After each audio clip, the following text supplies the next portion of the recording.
So you talked about Kanye, and he became a billionaire because of Yeezy licensing deal with Adidas. He owns 100% of Yeezy, but it was distributed through Adidas. And when Adidas dropped him, he lost $4 billion in his net worth, right?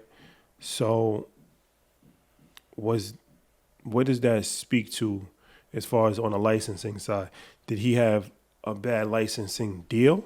1,000%. Explain. So, if I remember correctly, in his contract, he gave up creative control.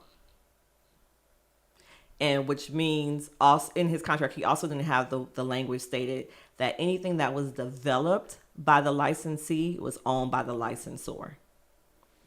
So when I go to the table with my licensees and like we're looking at hair care, like bows and stuff, right? And they'll develop a different like look of the unicorn, maybe a different pose or a different pattern or something. I still own it. So when they made any variation of his product, they immediately grabbed ownership. I'm dealing with a situation right now with the company, not on the consumer product side, but it's on a different side, on the production side. And I saw how in the beginning they were trying to change the look of the unicorn and trying to change a lot of things about the unicorn because they wanted to own as much of the property as they possibly could. So they probably tried to pull that on him. And I believe he said something like he don't read contracts. So have there ever been any issues in terms of trademarking? Like when I mean we come from an era where it was My Little Pony, right? Like that was, and then it was, I guess my daughter kind of fell into this like Rainbow Dash and all those things. And so have you come into contact with people trying to make a similar product or similar trademark, and how has that process been? I did.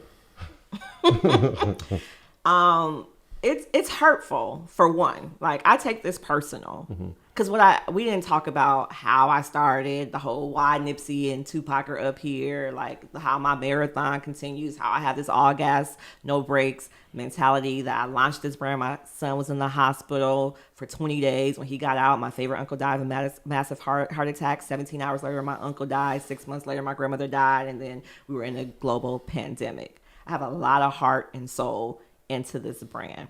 So when someone tries to come out with their version of Afro Unicorn, it's a serious problem.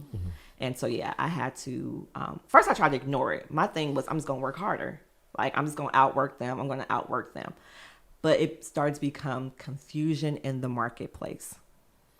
And so the trademark attorney was like, April, you have confusion in the marketplace because people were purchasing this other brand believing that they were buying Afro Unicorn. So then we had to sue. Lawyer up. Yeah, we had to lawyer up. It took a year. Is it a domestic trademark or is it international as well? Only some countries. You have to trademark it in every single country you go to. Right now, we're only in the U.S. and Canada. Okay. So we have to strategically get to the other countries. We're working towards it, but it definitely is a process. But this particular company, it took us a year to get to a positive resolution that I'm still not really that much happy with. But I'm back to my thing. I'm just gonna outwork them. So what? Don't worry about the how. Yes. What does that mean? I didn't know how I was gonna be on this interview with y'all, but I knew it was gonna happen because I saw it. So you have to, as an entrepreneur, entrepreneurs, that's who we're speaking to.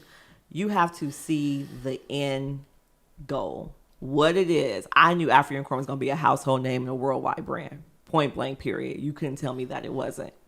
I didn't know how it was going to get there. It's getting there through licensing, right? I'm just a real manifester. I truly believe that whatever I see already exists in the future because you cannot see anything. You can't tell your right foot to go, in order to walk, your brain got to tell your right foot to take the step, right? So I truly believe that before anything can happen, it's because it already exists. And I'll prove it to you. I know there's so many people out there that have seen ideas. They're like, dang, I had that idea. Because the moment you thought about it, it already exists.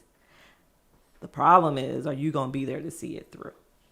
So I don't worry about the how. Once I see it, and everybody knows this around me. They know if April says it's going to happen, all money in. All money in. That's a fact. No money out. So are you using different companies for like the licensing, or is it the same company? I have over 45 different licensees. Licensing is by category. So there's a company that does underwear, handcraft. There's a company that does apparel, Mad Engine. They're every single category. When you start going to stores, start flipping over those packages. So how'd you find these companies? Flip over the packages. And it I says, literally was in the stores. I would shoot pictures to Askia and be like, this is who I'm going to get on LinkedIn. I'm going to find this company and we're going to find who handles licensing. and then you reach out to them, Yep, directly. and then you negotiate. Being that they didn't reach out to you, you reached out to them.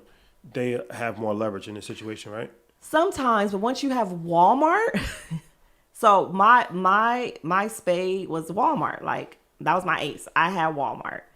And once you know you have the attention of Walmart, their antennas are up. Okay, because everyone wants to get in Walmart. And people I know look at Walmart like, it's Walmart, because we don't really shop at Walmart. I know it's not a big thing here in New York, but for retail, they are the god. Walmart is the god of retail. And if you can't get like everyone, it used to be, it's different now, but they're like, in order for a property to be successful, it has to be in Walmart.